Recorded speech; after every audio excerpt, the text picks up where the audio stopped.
very happy dahil sama-sama na naman tayo sa isang masayang kwentuhan dito lang sa Magandang Buhay! Yes, yo! I'm feeling extra happy today dahil kasama na naman natin ang ating mga kapamilya viewers everywhere. Correct ka dyan! Kaya let us make our bonding and happiness more advanced using our official hashtag, MB Show Us Your Tech! Well, speaking of advance, no, pansin mo ba na parang nag-a-advance na din yung mundo natin lately? True ka dyan! Even sa medical field, everything is already advanced. Well, I still remember those days, no, nagsusulat pa tayo sa sandamakmak na papel para sa ating patient's chart. But now, look! Lahat computerized na, pindot, tapos ganun ka-advanced. Kaya naman yan ang ating pag-uusapan for this morning as we have invited some guests from the nursing field that will share their expertise tungkol sa computer-generated nursing care. So simple background lang, no? Our guests for today are actually our friends. Yes, actually, kaya excited na ipakilala sila sa ating audience. Kaya let us welcome our guests for today, Miss Kyla Pangilinan and Miss Cristea Pilorin. Hi, hello! Hi! So, bati naman kayo sa ating mga kapamilya viewers. Hello, pamilya! So good to be back. So, kumusta ka naman, Kyla?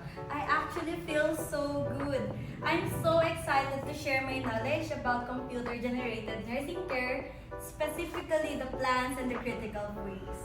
Ay, ano daw ate? It's very kuan. Siyempre, no, as someone na hindi naman maalam sa nursing field. Ano ba tong sinasabi mong... Ano ba yun? What? So, itong computer-generated nursing care plan, critical pathways, and clinical guidelines are all documents that help the nurse to plan for and deliver patient care. So, isa-isahin natin ano? Sa critical pathways, there are set of steps or sequences of action that must be taken to complete the service. Ginagamit din siya to track the patient's condition all throughout their treatment in the hospital.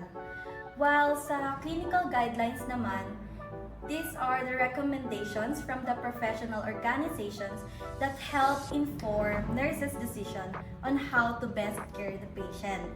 Matutulungan din ito ang mga nurses to mag-diagnose, monitor, treat, and manage their patient's condition the best way possible. O, diba? May mga ganitong trend din pala sa nursing field.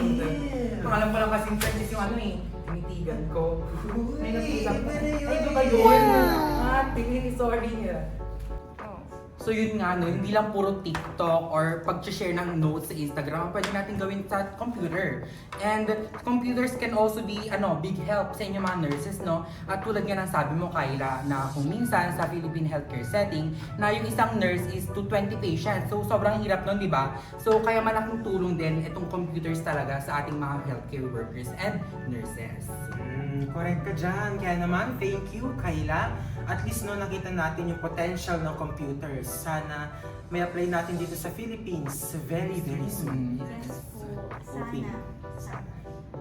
So nagsisimula pa lang ang ating kwentuhan at masayang bonding, kaya tutok lang sa pagbabalik na Magandang Buhay!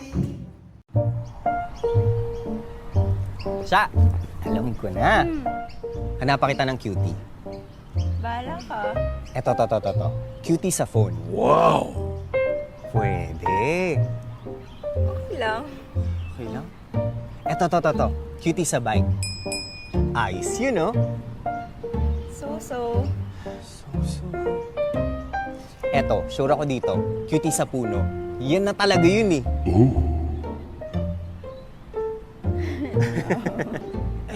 Cutie sa car. Cutie sa stairs. Cutie sa table. Wala ba talagang cutie para sa'yo dito?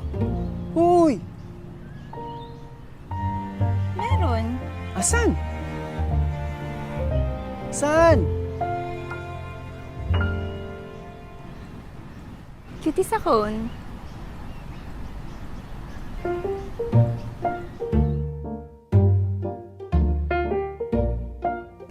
Galing. Cutie sa phone. Ewan ko sa'yo. nagbabalik ang Magandang Buhay! So, nabalitaan namin na pati NCP ay computerized na.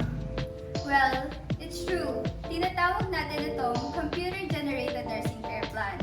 It is a type of written plan that is used to describe the care and treatment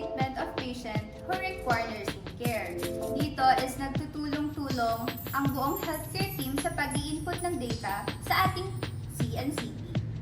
Taray, Yes. Tis.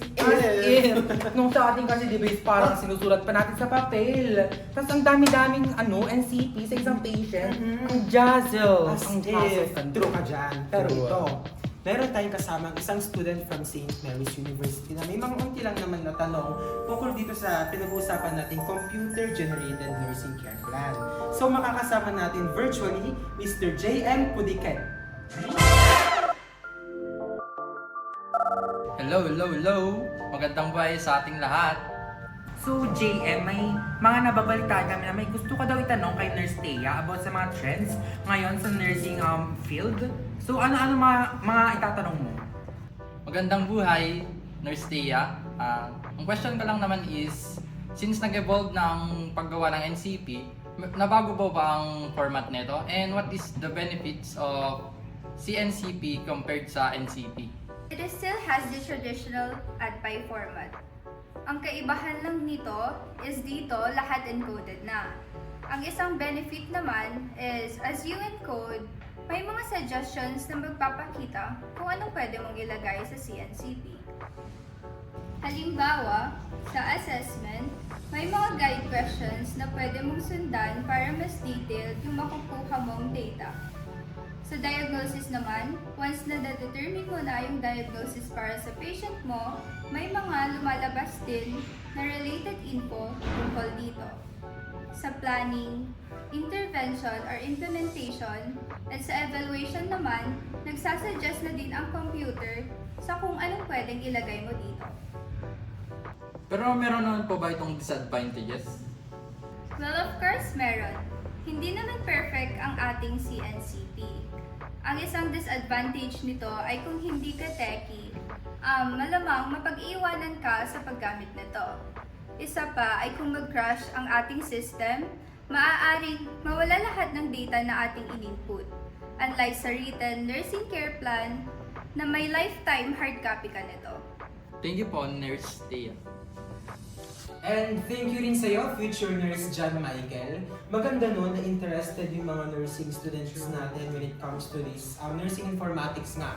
Especially sa yung generation na talagang computer savvy. Spell, computer savvy. Alam na lang pala. Sobra. Pero hindi pa dyan nagtatapos ang ating discussion for today dahil may makakasama pa tayong isang guest na mag-share din ng kanyang knowledge about sa nursing informatics. So joining us virtually, let us welcome Miss Karil Pobre. Magandang buhay po sa inyong lahat. Magandang buhay, Karil. So, bukod sa na-share ni Kyla at Thea na clinical pathways at CNCP, I heard na meron pang isang trend ngayon sa nursing field. Pwede bang i-share ito? So yes po, aside from our computerized NCP, meron din po tayong tinatawag na electronic journal or mas kilala bilang e-journal. So ito pong e-journal is periodical publications po siya sa internet na ginagawa ng ating mga experts sa field to share updates and trend about sa medical world. And ano naman yung mga benefits itong e-journal na tinatawag natin ito? And kung meron man, ano yung mga disadvantages din naman ito? Kung i-compare kasi natin to sa printed na journal, no, mas madali kasi nating ma-access yung mga information sa e-journals kasi itatype mo lang, isa-search mo lang yung informations na gusto nating mabasa, nahahanap natin agad siya. And as we read kasi, meron mga related journal suggestions na pwede din nating mabasa. Ang limitasyon lang kasi nito, syempre if we don't have any internet connection, hindi natin ma-access yung informations na need natin. And also dito kasi sa Pilipinas, kakaunti lang yung mga nailalabas na journals, kaya very limited lang din yung local sources natin. So, thank you, Karil, and sa inyo din, Thea and Kyla, thank you sa mga na-share yung knowledge about nursing informatics na talaga na makakatulong sa ating mga manonood at especially sa ating mga nursing students, no? Maraming salamat. Naging talagang meaningful at makabuluhan ang ating discussion and bonding for today. Kaya naman, it's time to share our hashtag POTD Pulot of the Day! So sa akin, na-realize ko na dami talagang natutulong ng computer. Yes, Lalo na sa nursing no? field, no? Siya na talaga may apply dito sa Philippines. And that's true. And mas nagiging efficient na din talaga yung trabaho natin mga nurses. Kasi sa tulong ng computer, mas nagiging madali. Yung pagbibigay natin ng nursing care sa ating mga patient. Yes. Kasi sabi mo kanina, lahat is computerized na. Type. Yes. Kaya naman, mga kapamilya, maraming salamat sa isa naman nating pinagsamahang episode. Magsama-sama ulit tayo dito lang sa Magandang Buhay!